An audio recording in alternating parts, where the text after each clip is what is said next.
kind of performance with a normal muffler. That's all to do with the straight pipe. So we're gonna stick this son of a bitch in fucking probably in, I don't know what that is there, probably B1. We got this big fucking thing behind it here. We're gonna just step it out of the way. Hey man, how's haying going? Oh, you know, sometimes I say fuck. Sometimes I cry. Then other times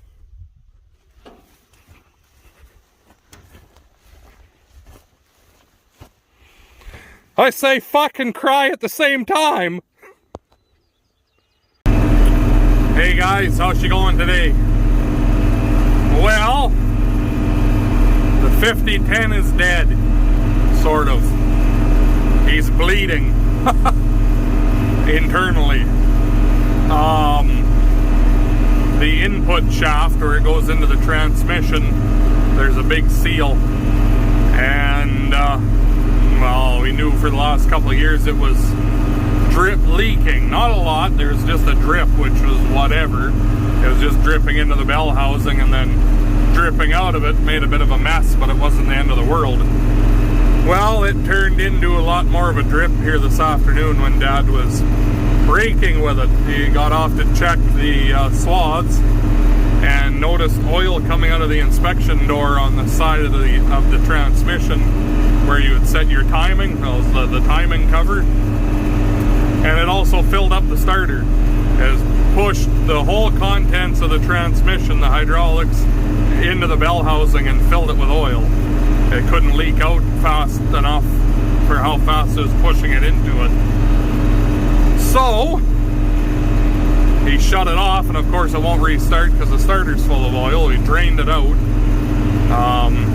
So we went home, got a chain, and Dad towed it out of the way with the Duramax. And he's there baling now with the 5020 and the soft core, because Antoine took the McCormick and the Vermeer because he was baling with the 4440, and inside back tire full of fluid, the valve stem let go. So 4440 is dead in the water too. It's Sunday on a long weekend at 5 o'clock, so of course can't get a hold of any tire shops, and Rob's gone holidaying, so the 5020 is now over there with the soft core baling as there's a bit of rain in the forecast. Whoa, boy. Are you still there? Dang nabbit. So anyway, Dad's there baling. I'm going with the 46 to hook onto the rake and continue raking, and then we're going to get the neighbor's flat deck and haul the 5010 home on it tomorrow. We'll have to pull start them and then drive them up on the trailer, but anyway, that's what's going on. Fun and games, it never ends. Anyway, I guess I will bring you back when we get out to the field. We're just about there.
Well, oh fuck.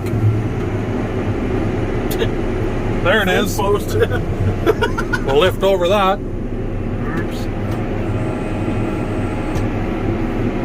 What I was gonna say, it's later on the next day here.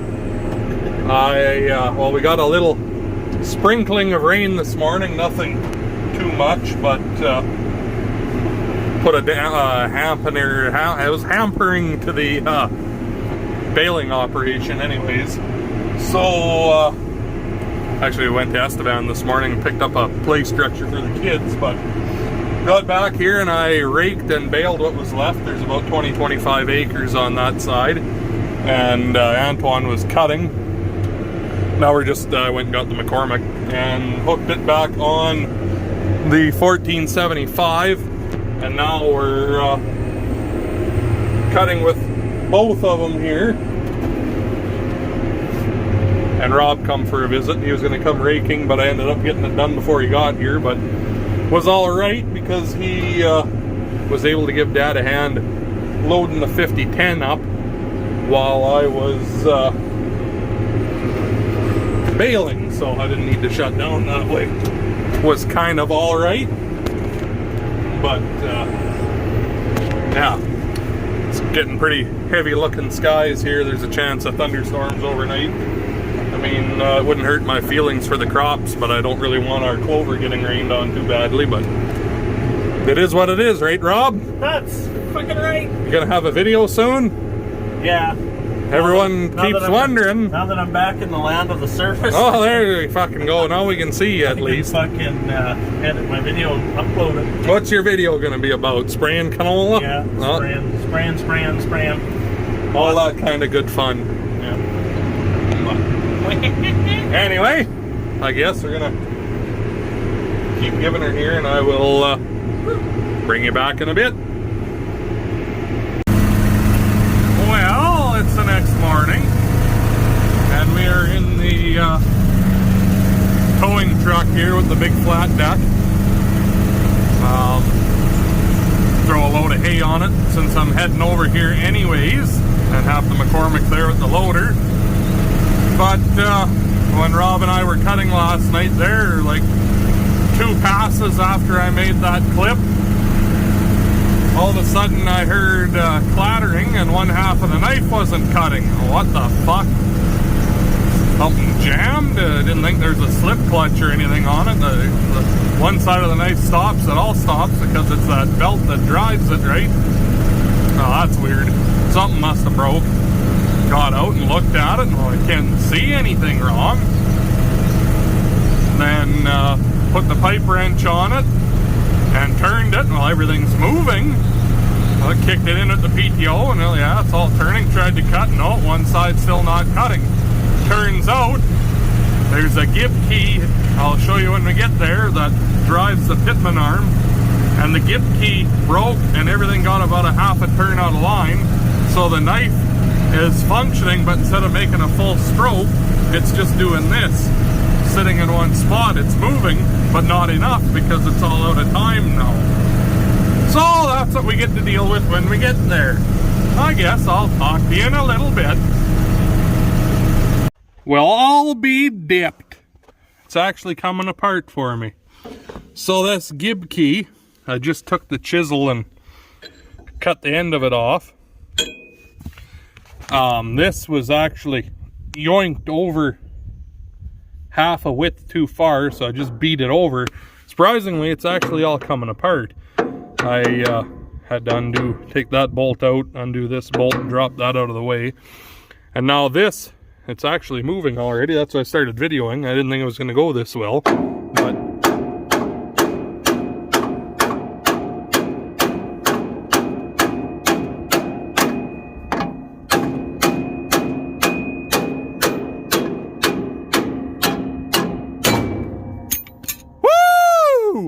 fuck, I like that.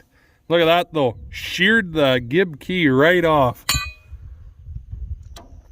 So, that's what we need, is a new one, a dam. I don't know how or why that got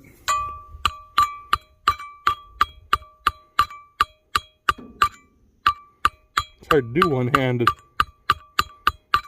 1 second here.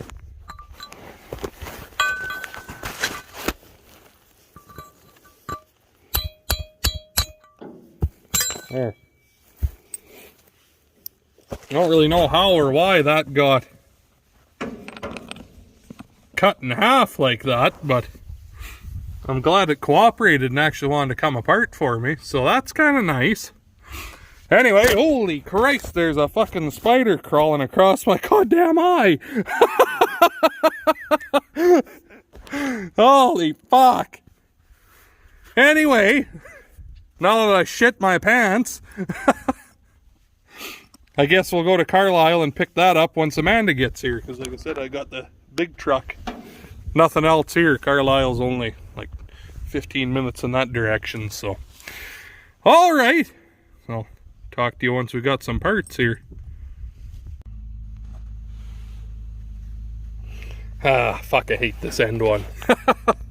So many bolts to undo. Anyway, get that replaced since I've got the whole knife drive apart anyways. Got a new gib key in there. New bolt. Should be laughing. I just gotta slide this back in, rebolt it, rebolt that, and we'll be good to go. Twan's going. Had a couple chains that were bad on it. And then, yeah, hopefully we'll be done cutting this field that way. Then we can get a disc in here and work up that one side and re-sew it next year. But anyways, I think the video's long enough. This is probably where I'm going to leave you. So hopefully you enjoyed it. Hit the like button, comment, subscribe, all that fun. There's writing in the dirt. I don't know what it says, but oh well, I guess. Hit the like button and I'll talk to you in the next one.